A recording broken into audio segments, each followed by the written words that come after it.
O jovem de classe média que saiu do Rio de Janeiro para vir para o interior de Santa Catarina e sozinho evitou a continuidade de um massacre na comunidade indígena. A série Nossa História de hoje vai contar quem foi Eduardo de Lima e Silva Herrmann, conhecido como pacificador de índios. Herói ou vilão? Ele estaria lutando por uma grande causa civilizatória. A presença desse Eduardo, que quando ele era vivo é marcante, depois de morto é marcante. Ele salvou os índios do genocídio, mas contribuiu para o etnocídio.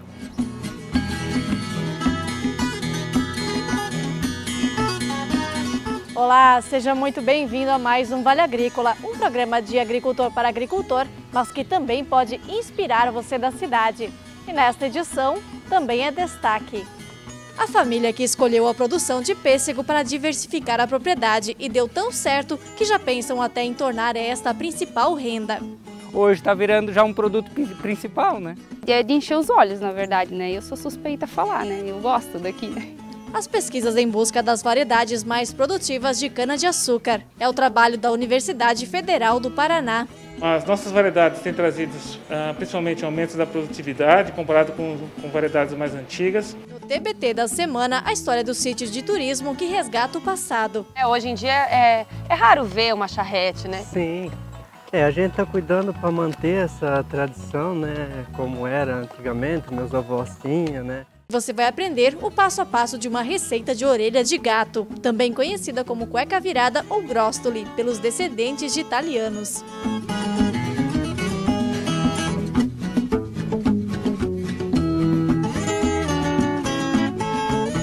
E o chimarrão já está pronto? Pegue sua cuia e fique com a gente. O Vale Agrícola cheio de informação para você está só começando.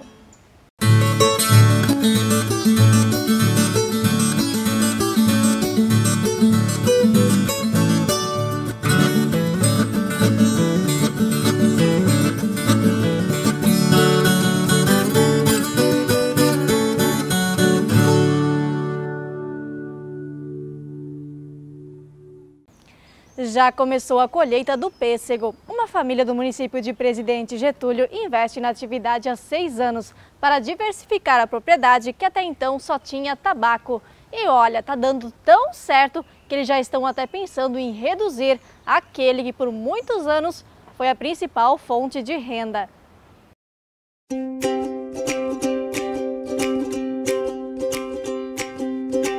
Um minuto da sua atenção para a beleza deste pomar. Galhos arcados e até quebrados de tanto pêssego. Vermelhos, amarelos. A lavoura é da Alice e do Dinho, moradores do município de Presidente Getúlio, no Alto Vale Catarinense. A lavoura de tabaco está bonita, mas nada encanta mais os olhos do que a vizinha, que fica ao lado da casa. Esse ano eu acredito que eu vou chegar na produção, no caso de produzir mais quilos de pêssego do que de fumo, né? Que eu acho que já é um ganho para nós, né? Que no começo era só um auxiliar à renda, hoje está virando já um produto principal, né? No começo eu achei uma loucura, assim, né? Dinho, isso não vai dar certo, né? Tu tem certeza? Mas daí depois eu acabei embarcando, assim, junto com ele, né? E hoje em dia eu acho que eu sou mais apaixonada aqui no pomar do que ele. O plantio começou há 7 anos por influência de um tio do Dinho, que já produzia o fruto. São 350 pés de diferentes variedades, para produzir desde novembro até janeiro.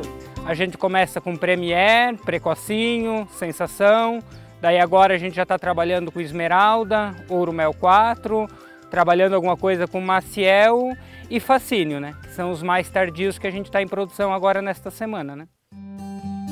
O trabalho da lavoura está longe de ser apenas na época da colheita. O bom fruto de agora é garantido nos cuidados o ano inteiro. O custo de produção não é alto, mas ele requer bastante mão de obra pessoal da família, né? Entre eu e minha esposa, né? Os cuidados de raleio, poda, a manter o pomar limpo, que é o principal para não entrar fungos e não dar problemas com bichos, insetos, né? E a gente faz os banhos assim essenciais na época de floração, né? Que a questão de bicho, 90% tem que ser pré-emergencial, né? Cuidar na época de florada, que é onde a mosca trabalha, né?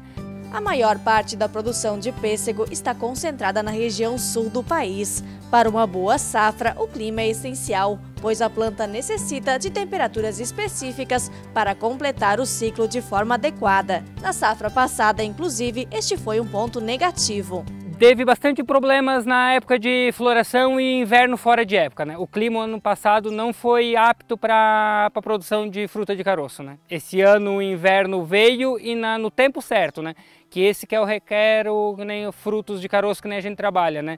Não é que precisa de um inverno excessivo, precisa do inverno na hora certa, né? Ele tem que ter a dormência da árvore, né?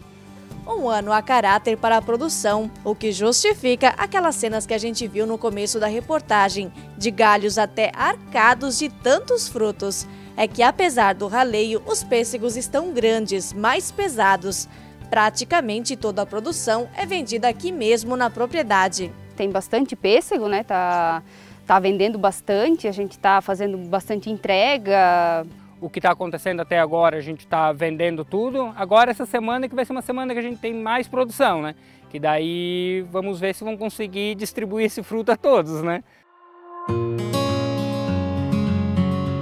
Para isso, tem banca de frutas na garagem e sistema de colha e pague. Em anos normais, a entrega também é feita para a merenda escolar.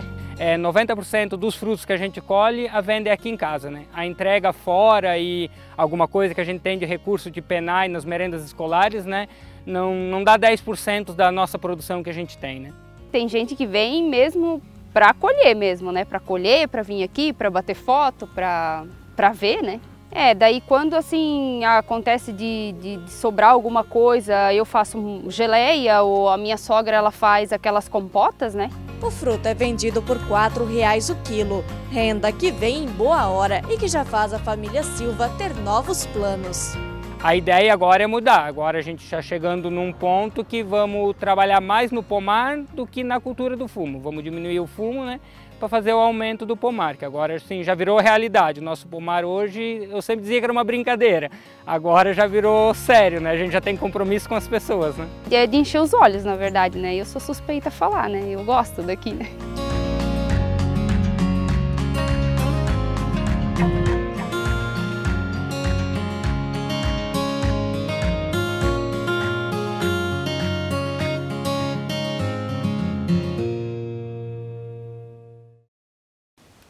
Realmente de encher os olhos. Você sabia que a segunda cultivar de cana-de-açúcar mais produzida no Brasil foi desenvolvida na Universidade Federal do Paraná? Nós fomos até lá para saber mais sobre a pesquisa. A garantia da qualidade da cana-de-açúcar cultivada no Brasil envolve muito trabalho técnico.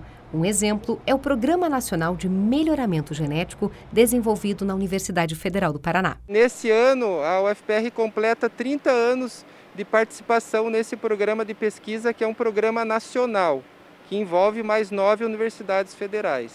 O trabalho de cruzamento de espécies da cana é realizado no laboratório. No total, já foram geradas 6 variedades. As nossas variedades têm trazido principalmente aumentos da produtividade comparado com variedades mais antigas. Nós temos trabalhado muito com a parte de doenças de cana-de-açúcar.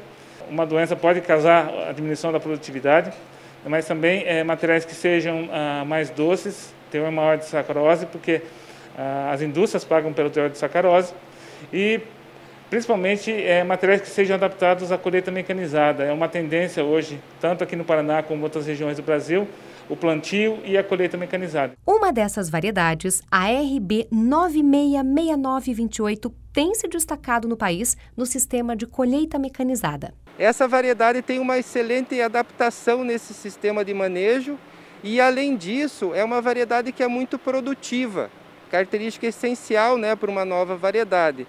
Ela também possui um alto teor de açúcar, né, ela acumula muito açúcar, portanto, alta produtividade, alto teor de sacarose, né, favoreceu também a expansão dela em áreas comerciais.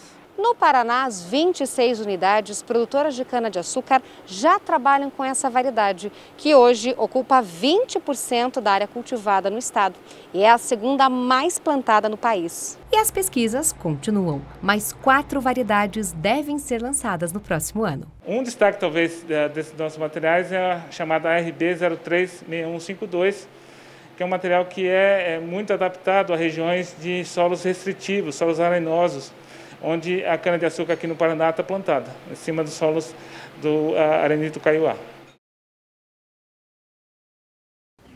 E você já está seguindo a gente nas redes sociais? Procura lá, no Instagram, @Vale Agrícola Oficial, Facebook e YouTube por Vale Agrícola. Ainda nesta edição vamos voltar ao passado com o TBT do sítio de turismo, onde é possível reviver os tempos antigos. E já no próximo bloco tem a série Nossa História. O jovem de classe média que conseguiu o primeiro contato com os índios Xoclen em Santa Catarina. Com a pacificação, ele acabou com o massacre feito pelo governo e pelas companhias colonizadoras, que consideravam os nativos empecilho no desenvolvimento das cidades. Daqui a pouco, a gente volta com os relatos sobre Eduardo de Lima e Silva Herrmann.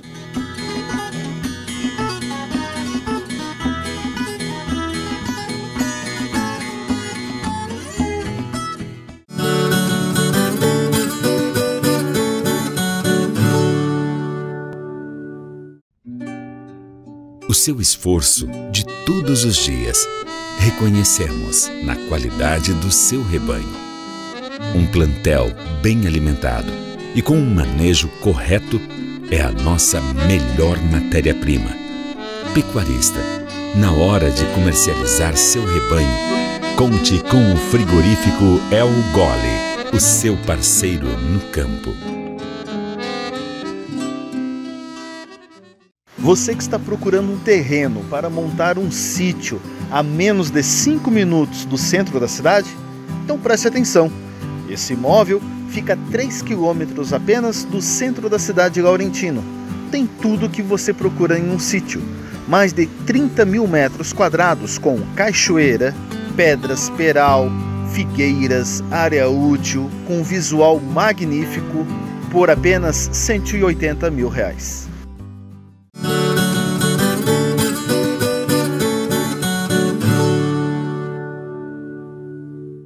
O ano era 1914. Um jovem de classe média deixa o Rio de Janeiro para entrar para a história. Sem roupas, nadando rio acima e tentando pronunciar algumas palavras na linguagem indígena, ele estabelece o primeiro contato com a aldeia, que vinha sendo massacrada. Hoje, na série Nossa História, você vai conhecer mais sobre Eduardo de Lima e Silva Herrmann, mais conhecido como pacificador de índios.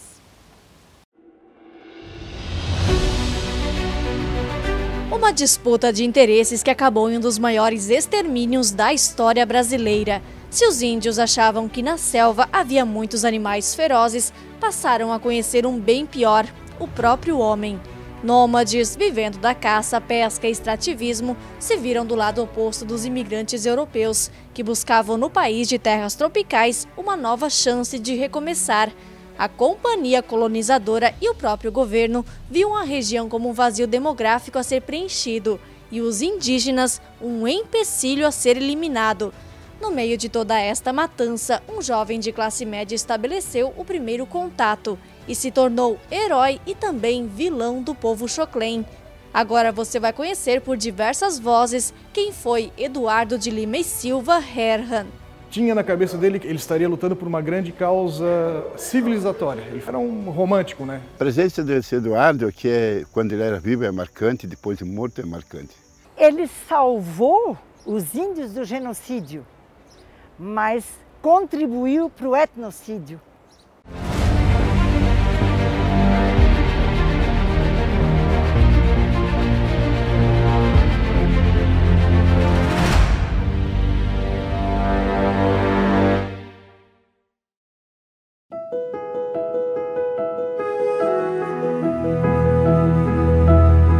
Estamos no município de São José, litoral de Santa Catarina. O bisneto Rafael guarda um acervo com fotos, documentos e objetos. Eduardo nasceu em Petrópolis, no Rio de Janeiro. O pai era militar na Áustria, instrutor de artilharia, e veio para o Brasil a serviço da Marinha Brasileira. E a mãe era prima em segundo grau do Duque de Caxias. E Eduardo, muito aventureiro, ele não queria seguir carreira militar, né?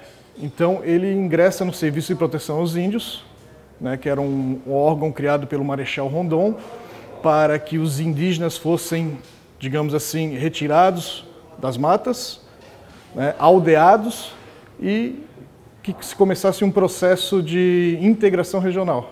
Então Eduardo primeiramente foi para Mato Grosso, mas a questão indígena em Santa Catarina era mais urgente, porque tinha muito confronto com colonos alemães e italianos. Para entender mais sobre esta história, nós precisamos voltar no tempo, para o fim dos anos de 1800. Toda esta região aqui pertencia à sociedade colonizadora hanseática. Com a chegada dos primeiros imigrantes que compravam as terras, foi um conflito sangrento. As terras do interior do estado se tornavam as mais baratas, o que fazia os imigrantes se embrenharem mata dentro e iniciar as propriedades em locais com poucas condições. O que não imaginavam é que enfrentariam uma dificuldade maior, contato com o que chamavam de selvagens. O fato é que eram realidades e linguagens completamente diferentes e não havia entendimento. O estado de Santa Catarina e a própria sociedade colonizadora contratou, em muitos momentos, matadores chamados bugreiros, que vinham para matar os índios, dizimar com os índios, porque os imigrantes que chegaram não tinham sossego na sua terra, que nem era sua, era dos índios, porque consideravam que ele era contra o progresso. Os indígenas eram nômades. Eles foram sendo, ao longo da imigração, do processo de colonização, eles foram sendo acuados de Itajaí até no Vale Norte. Nem os colonos e muito menos os índios imaginavam a tragédia que iria se tornar no futuro breve.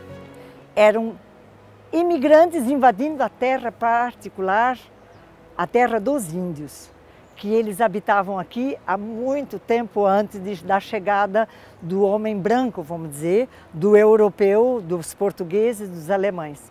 E eles se sentiram ameaçados dentro do próprio território. O que eles acabam fazendo? Expulsando, matando imigrantes, mataram imigrantes, e em contrapartida, os imigrantes, então, junto com o governo do estado e com a sociedade colonizadora, contratam os bugreiros. Entre os personagens mais famosos desta história está Martinho Bugreiro, que dizia que matar um índio era igual cortar uma bananeira. Dos 3 grupos indígenas que viviam no estado, um deles foi completamente exterminado pelos bugreiros. E como as mãos estavam sujas de sangue, e houve uma manifestação na Alemanha contra a matança que estava acontecendo aqui, foi decidido então, junto com o governo do estado, estabelecer um local da colonizadora hanseática, dessa terra, que a sociedade colonizadora adquiriu do governo do estado, para ali confinar, vamos dizer assim, os índios Xoklen na época. Com a criação do Serviço de Proteção ao Índio em 1910, vários funcionários foram enviados ao estado para tentar contato com os índios, inclusive religiosos, mas sem sucesso. Eduardo Herrmann foi contratado primeiro como auxiliar de fotografia, mas aos 17 anos de idade acabou sendo designado para a tarefa. Um fato importante neste processo foi a existência de um dicionário alemão Xoklen, que foi escrito pelo Dr. Hugo Gensch, médico alemão residente em Blumenau. A história desse médico é muito interessante, né, que ele adotou uma menina indígena, a Maria Coricrã, que foi capturada pelos bugreiros. Eduardo então teve acesso a essa monografia do Dr. Gensch.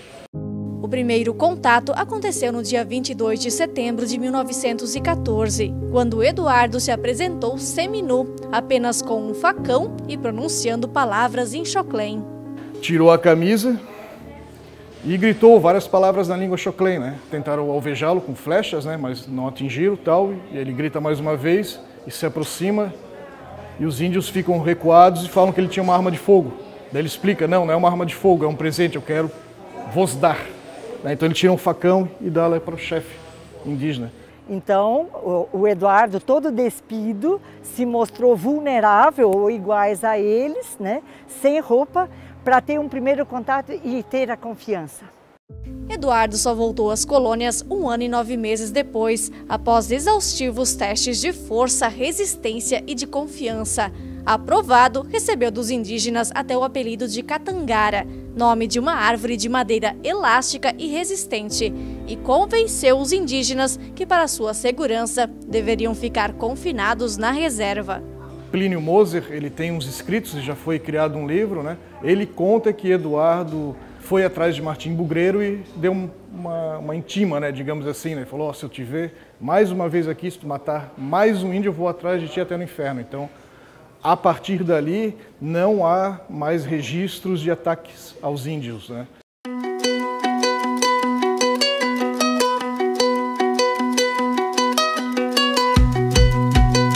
A aldeia indígena fica entre os municípios de José Boatê e Vitor Meireles, na região do Alto Vale do Itajaí. Pegamos a trilha com os descendentes da população Xoclém em direção às ruínas da casa de Eduardo Herrmann.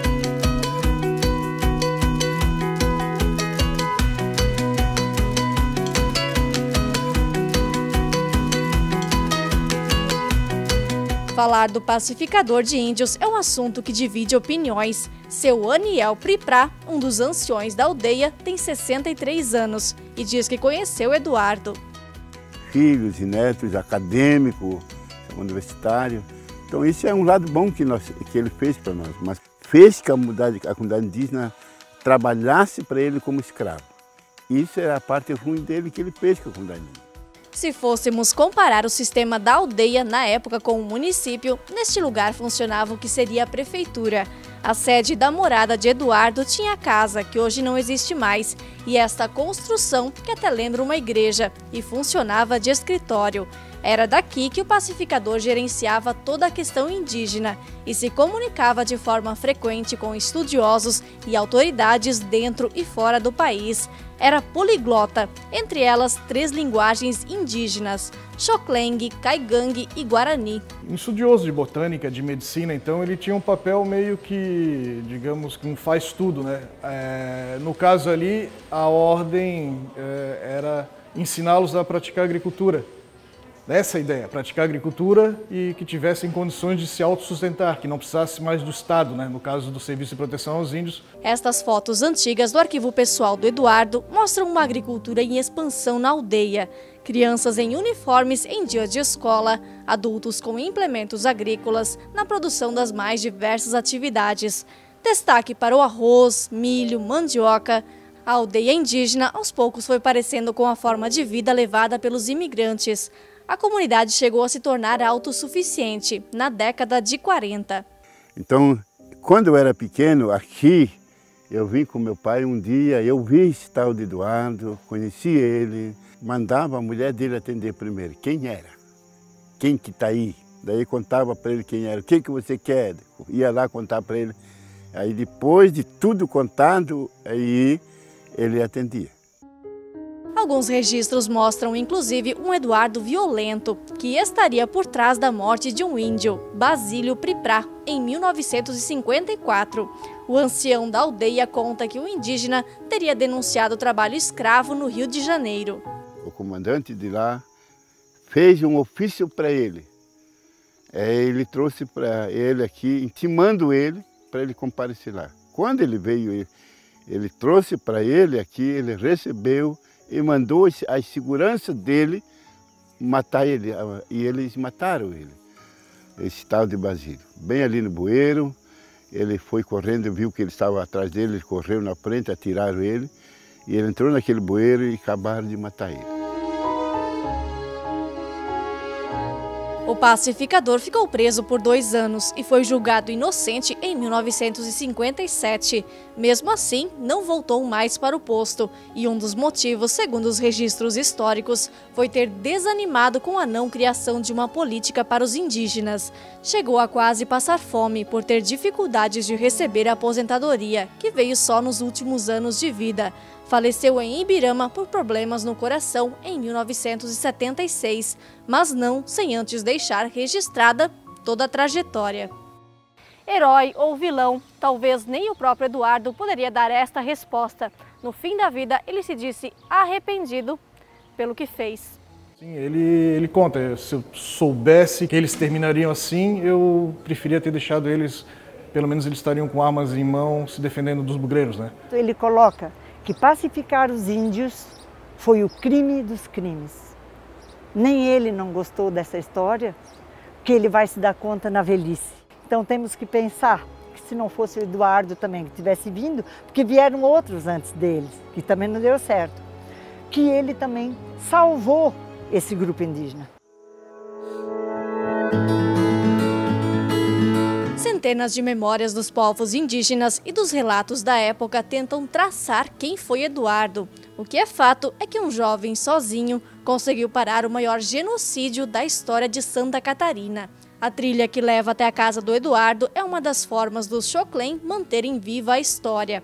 A construção da barragem norte hoje torna toda esta área alagável e uma das maiores bandeiras da aldeia é ter o que consideram de direito.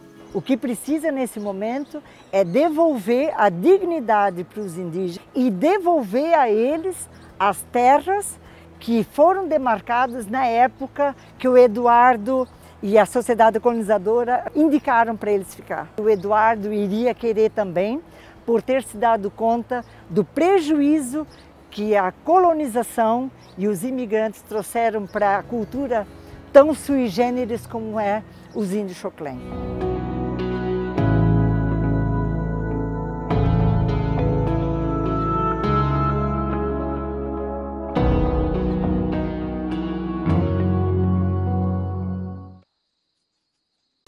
Uma história que gera controvérsias, mas que faz parte do que somos hoje. E como a gente já mostrou um pouco aí na reportagem, enquanto tinha o pacificador de índios, também tinha o matador de índios, Martinho Bugreiro.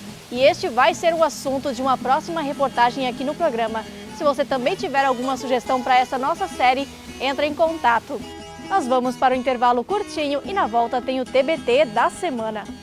O sítio de agroturismo que promove uma volta ao passado. Os turistas podem acompanhar, inclusive, o processo completo da produção do melado.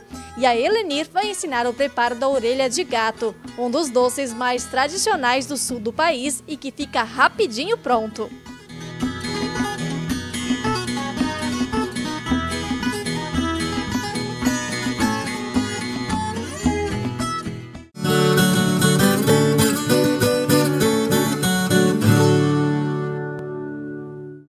Desde muito cedo, diariamente, a fartura que chega à nossa mesa é o resultado de uma perfeita combinação.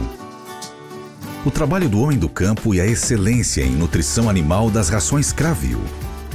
Produtos desenvolvidos com ingredientes selecionados do campo, alta tecnologia e experiência de mais de 40 anos de quem se preocupa com o resultado final.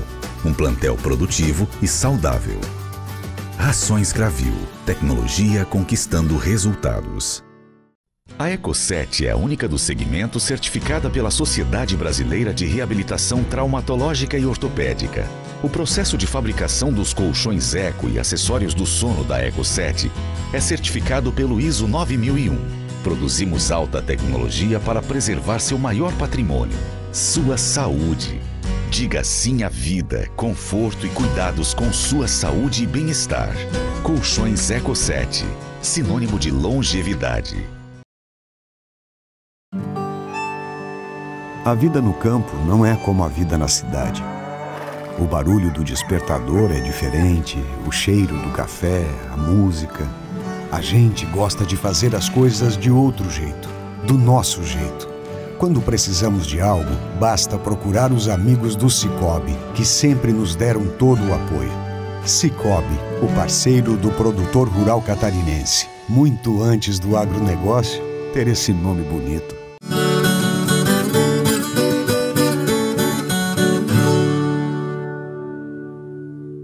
Andar de charrete, ver um engenho antigo ainda tocado a cavalo e depois sentir aquele aroma de melado fresquinho. Hoje o nosso TBT nos leva ao sítio do Nonô.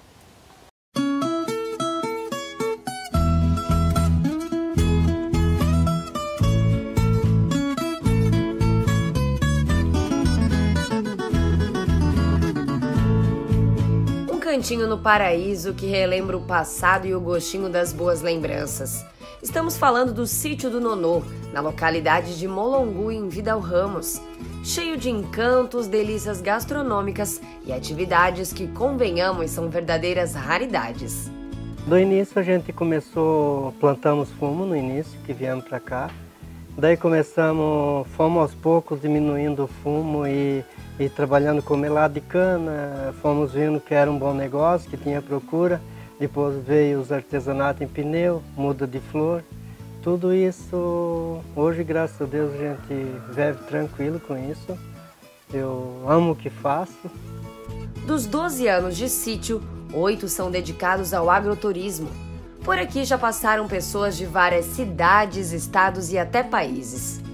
Já veio de Rio de Janeiro, São Paulo, até da Alemanha já teve gente aqui, né, visitando. Até tinha um tradutor junto com ele, que ele não falava o brasileiro, né? Vai trabalhar, vamos lá, Policarpo.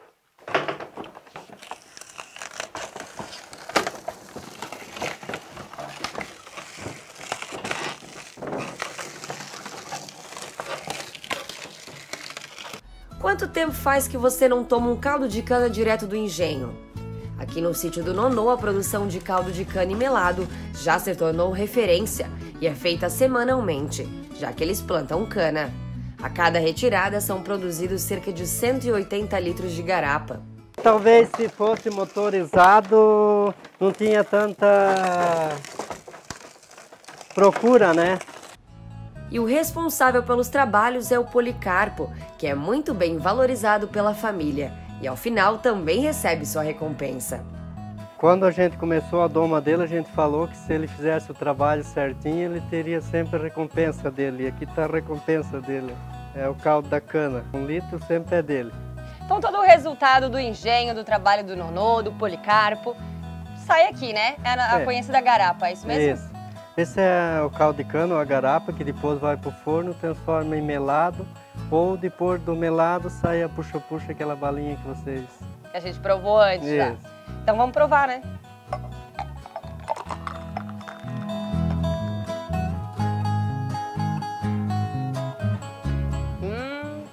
Geladinho, da hora, não tem melhor, né, Nonô? Isso é aquele caldo que a gente moe lá, ele vem para cá.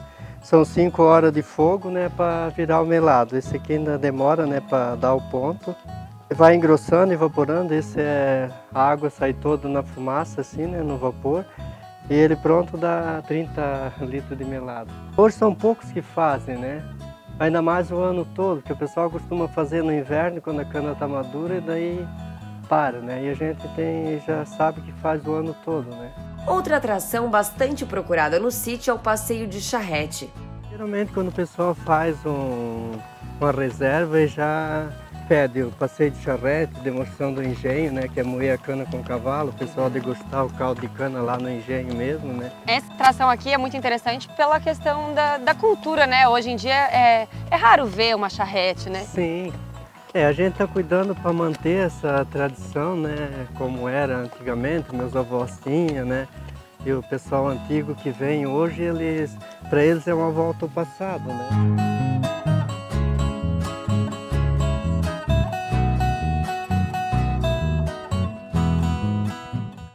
Aqui os visitantes podem degustar frutas e verduras plantadas no próprio sítio e cuidadas com muito carinho. Além disso, uma casa está à disposição de quem deseja dormir aqui na propriedade. Porém, o café da manhã deve ser feito pelo próprio visitante. A gente optou para o visitante mesmo fazer a comida, porque às vezes eles dormem até meio-dia, não tem como você deixar o café na mesa até, então eles mesmo fazem a comida deles, né? Outro ponto forte do sítio é a culinária típica de interior. Mas para manter a organização, as refeições são feitas sob reserva para grupos acima de 10 pessoas. O Nonô, como é conhecido, também se preocupa com o meio ambiente. E na reciclagem de pneus, decidiu criar suas artes. Cavalos, charretes, vasos, balanços, opções para transformar pneu em criatividade não faltam. Como eu sou um apaixonado por cavalo, a gente teve cavalo sempre, né? Daí eu comecei, por que não tentar fazer de pneu, né? Que é uma coisa que dura para sempre, né? O pneu.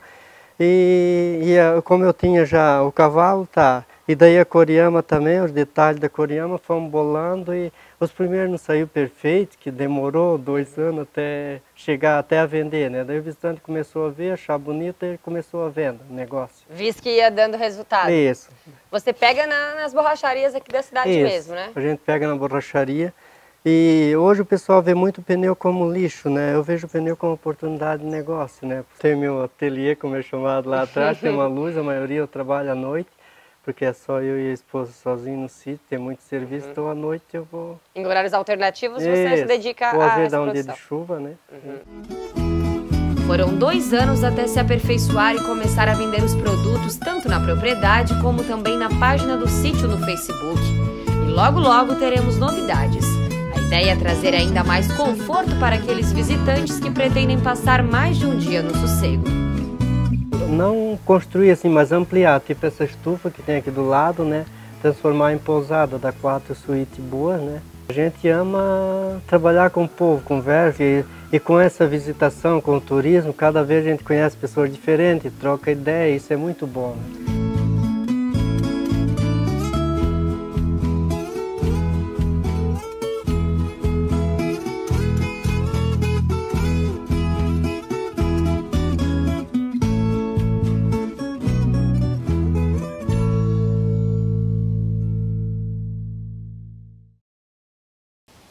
Experiências incríveis e com certeza não tem preço. E por falar nisso, os sabores também entram nessa lista aí. Hoje a Elenir vai ensinar a preparar a orelha de gato, uma das receitas mais tradicionais e saborosas, queridinhas do sul do Brasil.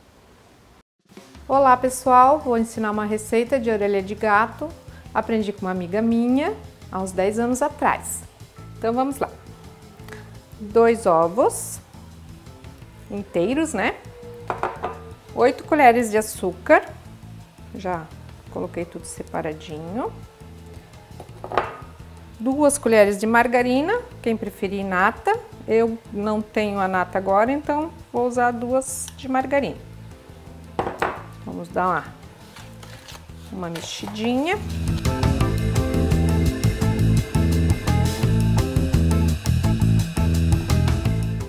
Um copo de leite. Deixa eu já colocar a pitadinha de sal. Vou começar a acrescentar o trigo agora. Até dar o ponto da massa.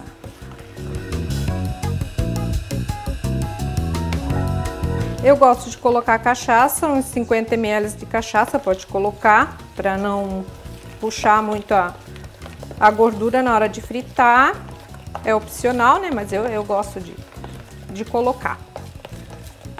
Então vamos continuar aqui. Acho que agora eu já vou acrescentar o fermento, né? Que é uma colher de fermento, uma colher de bolo, de sopa, aliás, desculpa, uma colher de sopa. E agora é só ir acrescentando o trigo até dar o ponto.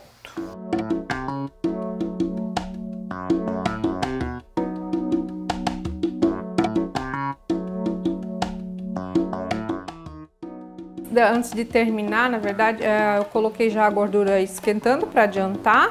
Eu coloquei banha, mas é preferência da pessoa. Se quiser colocar o azeite, pode colocar.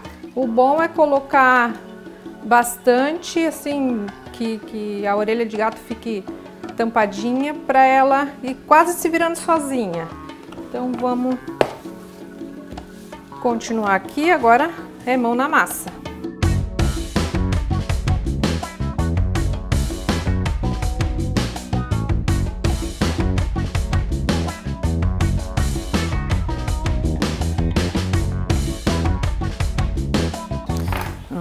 a massa agora. Não muito grossa, mas também não muito fina.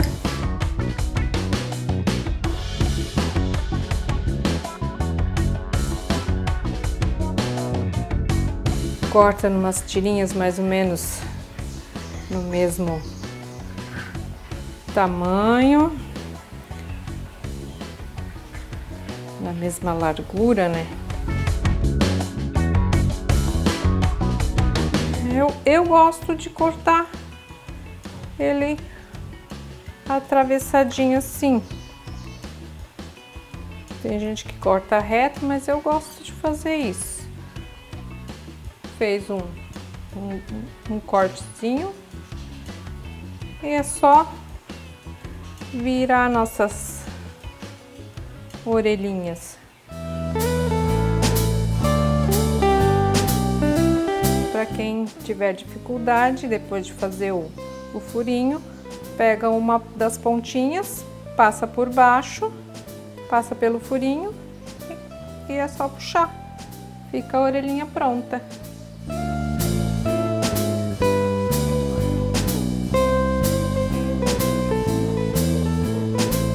Agora, com a banha bem quente, vamos fritando nossas orelhinhas. Podem ver que elas ficam bem mergulhadinhas na gordura. Mais fácil para virar também.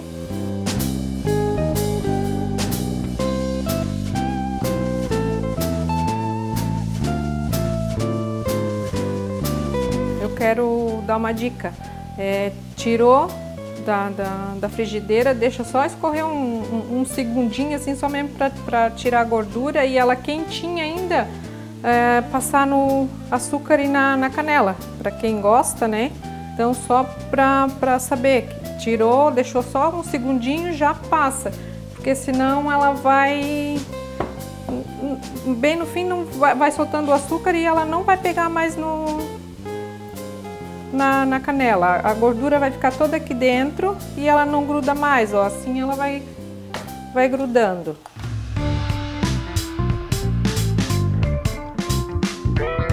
Bom, gente, aqui estão as orelhinhas. Eu sou suspeita a falar, mas desde que eu aprendi esta receita não faço outra. Ela fica macia. Olha que massa bonita, e agora vamos saborear.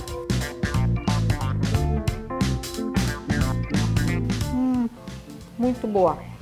Façam em casa, eu recomendo, e depois contam pra gente como ficou.